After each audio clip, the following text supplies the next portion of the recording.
Hey there guys, it's been a while. I have been quite busy, although it's summer. But yes, so I have acquired quite a number of books since, June. So I thought I'd do a little book haul for you guys, which is actually not that little. But yes, let's get started because I have many books to show you guys.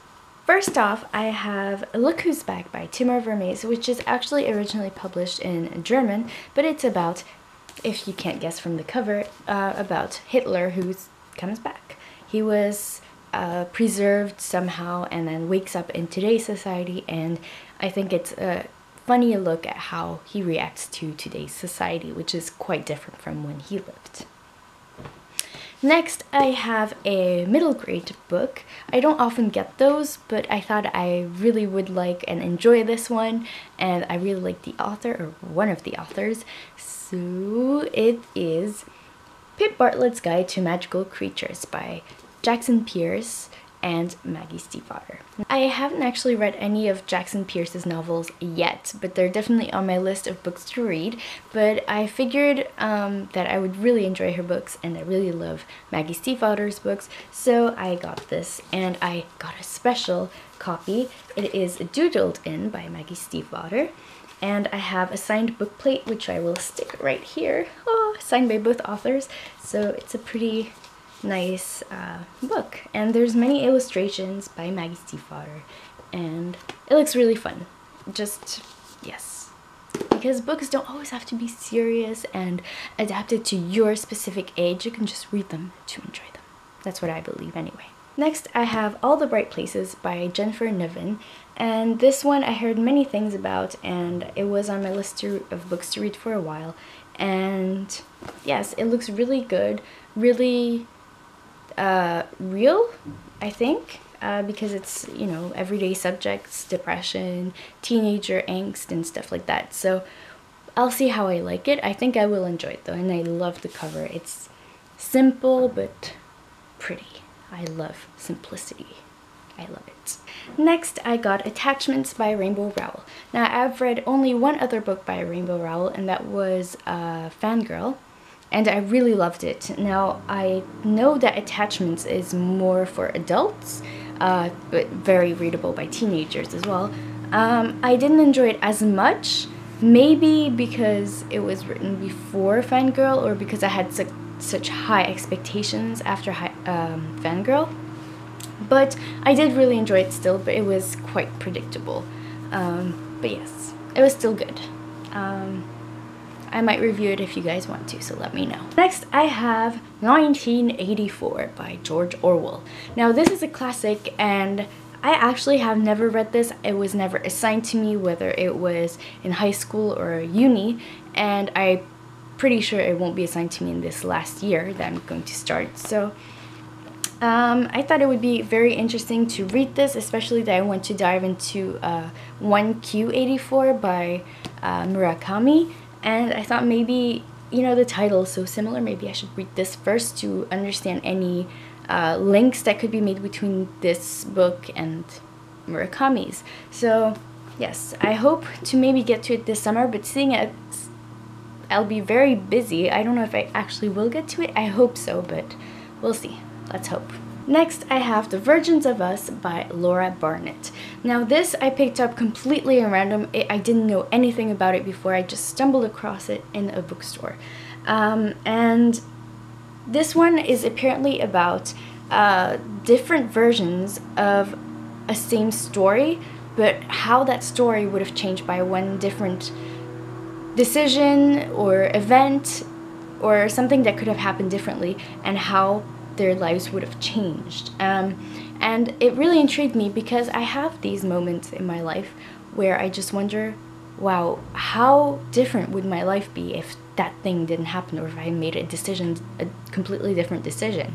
So I think I will definitely review this book and, talk maybe about links about real life if you're interested. So definitely keep your heads up for this one, because I think I will review it. It looks very, very intriguing.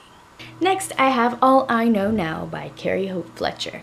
She's a YouTuber. Her channel is It's Way Past My Bedtime. You probably know her. She's fairly well known on YouTube, and this is a book I've heard lots of good about, and I really do enjoy her channel.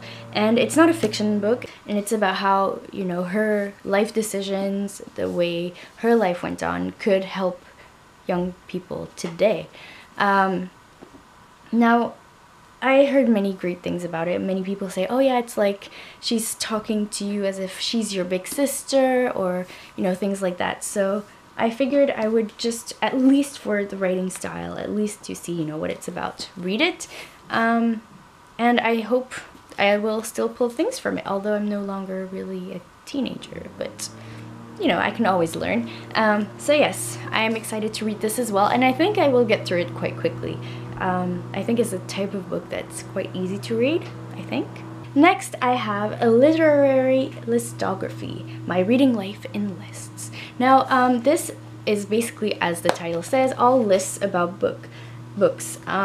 So here there's fantasy and magical realism books I recommend, or my top historical fiction and historical nonfiction picks, my favorite science fiction, my favorite films adapted from books I hope they make into films, books that made me cry, how I've been introduced to books over the years. You know, all those little lists. And I figured this could be interesting to make a tag series about, you know, from time to time fill out a list and make a video about it. It's not very original, but I think it would be fun anyways. And maybe because to some of these lists I don't know what to answer, or it would take me a really long time before finding something to write, I think. So we'll see, maybe I'll do that. It sounds fun, and yeah. Next, I have 3 more books, and all 3 of these books are in French. Now, I believe only one of them is fiction. I feel like I read more nonfiction in French than fiction. Actually, no.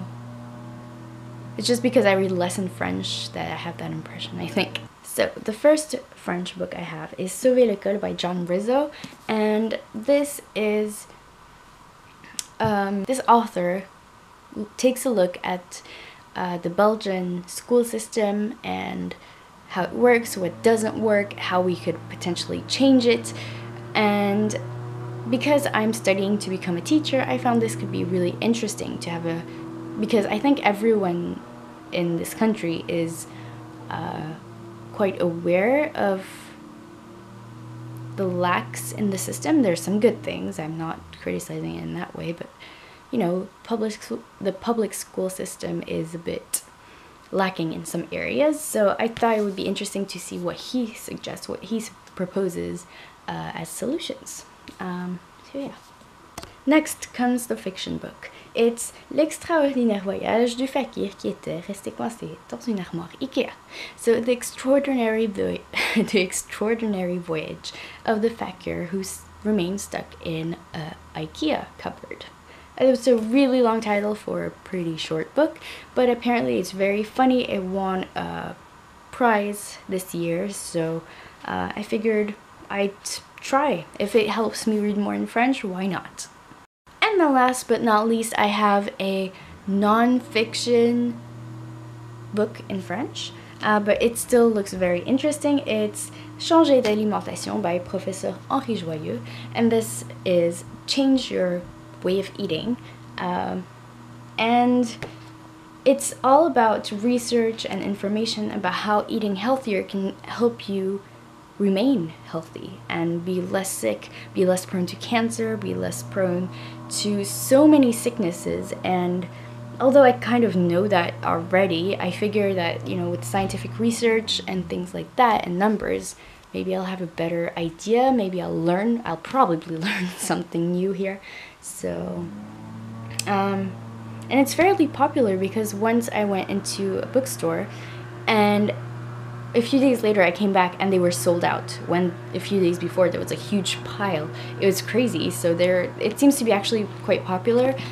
He's done some interviews that you can probably find online, so if you speak French and you're interested, look up Professeur Henri Joyeux and you'll kind of get the idea of what it's all about. Alright, that's the end of my book haul. I have another book haul coming up soon, but that book haul is all about books that I've gotten back that people aren't using anymore, so they're not brand new books. Now, I hope you enjoyed this video, and I hope to see you again very soon. Bye! They're mostly translated in many languages, so I'm sure you can find her books in English without a problem. Next, I was planning to finish reading Sense and Sensibility, which I didn't even start in September 2014 like I thought I did, but in September 2013.